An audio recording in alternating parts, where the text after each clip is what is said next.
आइए जानते हैं कैसे छोटी छोटी गलतियाँ, छोटे छोटे डेविएशन हमें बड़ी तबाही की तरफ ले जाते हैं।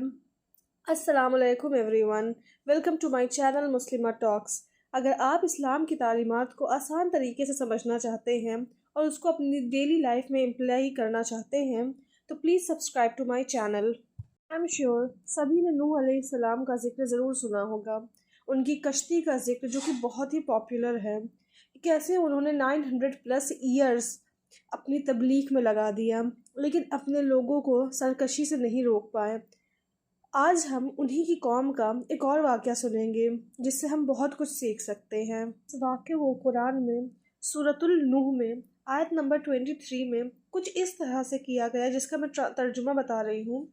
और कहने लगे कि अपने माबूदों को हरगिज़ न छोड़ना और वद और सुआ और यागूस याऊक और नस्र को कभी तर्क नहीं करना।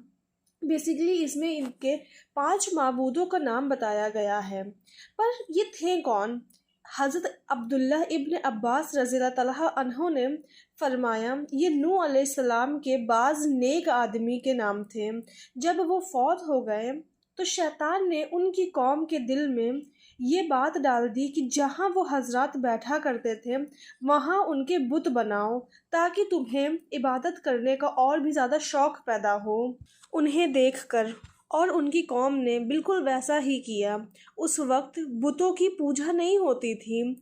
जब वो फौत हो गए और इल्म मिट गया तब उनकी पूजा होने लगी, मीन्स उनकी आगे आने वाली जनरेशन में। दूसरी हदीस ये है कि इमाम इब्न जरीर रहमतुल्लाह ने अपनी तफसीर में मोहम्मद इब्न कैस रहमतुल्लाह से रिवायत की है कि उन्होंने फरमाया ये हजरात आदम अलैहिस्सलाम और नूह अलैहिस्सलाम के दरमियान के ज़माने के औलियाए करीम थे।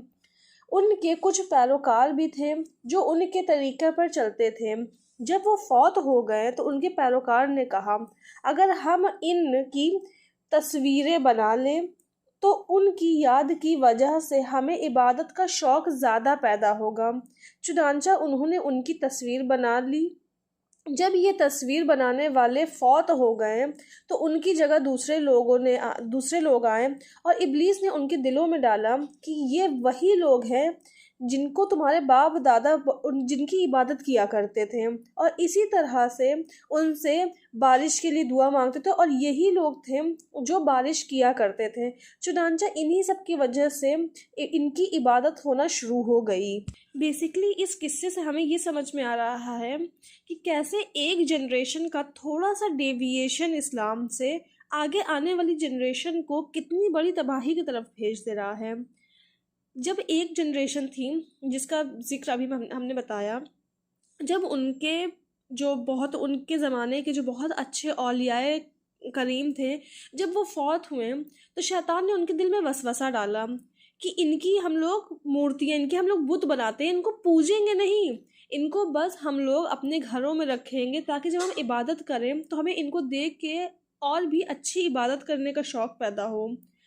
फिर जब अगली आने वाली जनरेशन थी या कुछ टाइम बाद था तो शैतान आके उनको फिर एक और वसवसा देता है जिसमें वो कहता है कि तुमने घरों में अपने अपने बुतों को रखा हुआ है, इनको निकालो, इनको मार्केट में रखो जहाँ पे इनको ज़्यादा से ज़्यादा लोग देखेंगे और ज़्यादा से ज़्यादा लोगों को इबादत का शौक़ पैदा होगा। तो फिर ऐसे ये घरों से बुत जो थे वो निकल के मार्केट प्लेस पे आए। फिर कुछ और टाइम गुजरा, शैतान ने फिर वसवसा डाला कि इनको मार्केट प्लेस में रखने से अच्छा है कि मस्जिदों में रखा जाए। इनकी इबादत तुम नहीं करोगे मस्जिदों में, बेसिकली तुम इनको पीछे के साइड रखना। लेकिन मस्जिदों में रखने से क्या होगा, जब लोग आएंगे मस्जिद इबादत करने और इनके ऊपर नज़र पड़ेगी तो उनकी इबादत करने का एक और लेवल अप होगा, वो और अच्छे से इबादत कर पाएंगे। और फिर ऐसे होते होते वो घरों से उठकर बुत सीधा मस्जिद आए और मस्जिद में पीछे रहते थे। लेकिन फिर कुछ टाइम बाद, कुछ एक शायद जनरेशन्स के बाद वो ऐसा हुआ कि ये शैतान ने वसवसे डाले कि इनको पीछे तुमने क्यों रखा हुआ है, इनको आगे रखो ताकि तुम इनको देखो, जब इबादत करो तो तुम बार बार तुम्हें एक रिमाइंडर मिलता रहे कि तुम्हें बहुत अच्छी इबादत करनी है। तो बेसिकली अब ये मस्जिदों पर तो पहुंच चुके थे लेकिन पीछे थे, अब ये पीछे से होके ये आगे आ चुके हैं। फिर जो इनके आगे आने वाली जनरेशन है, जब उन्होंने देखा कि हमारे पेरेंट्स इनकी कितनी अच्छी, मतलब इनकी इनकी रिस्पेक्ट करते हैं, इनको साफ़ करते हैं और इबादत करते हैं, तो जब शैतान ने वसवसा डाला कि तुम्हारे जो आबो अजदाद हैं वो इन्हीं की पूजा करते हैं, इन्हीं से मांगते थे तभी बारिश होती थी और भी सारी नेमतें तुम्हें मिलती थी, तो अब यहाँ से जो आइडल वर्शिप का कॉन्सेप्ट है वो शुरू हो गया और जनरेशन्स आफ्टर जनरेशन आखिरकार शैतान अपने प्लान में कामयाब हो गया और उसने उन लोगों को आइडल वर्शिप पे मजबूर कर दिया। इस किस्से को सुन के हमें ये सीख मिलती है कि कैसे शैतान ने बहुत ही जल्दबाजी किसी को गुनाह में नहीं वो किया, मुब्तला किया। उसने प्रॉपर प्लानिंग किया, प्लॉटिंग किया, उसने वेट किया कि कि ये एक जनरेशन से नहीं होगा। उसने लॉन्ग टर्म अपना विजन बनाया जिसकी आज हमें लैक है। हम हर कोई भी चीज़ शुरू करते हैं, हमें अगर थोड़े दिन में उसका रिजल्ट नहीं मिलता हम ऊब जाते हैं, हम बैक ऑफ कर लेते हैं। लेकिन शैतान से जो एक चीज़ हम सीख सकते हैं वो ये है कि कैसे उसने पूरी प्लानिंग बनाई और उसने फिर उस चीज़ में कंसिस्टेंट रहा। उसने थोड़े थोड़े टाइम आने के बाद बेबी स्टेप्स लिए, कैसे उसने लोगों को कन्विंस किया कि तुम कुछ गलत नहीं कर रहे हो, बेसिकली जो तुमसे पहले कर रहे थे तुम बस उसको एक लेवल ऊपर और बेहतर बना रहे हो। और दूसरी तरफ हमने ये सीखा कि इस्लाम में जितना बता दिया गया है हमें सिर्फ उस पर स्टिक रहना है।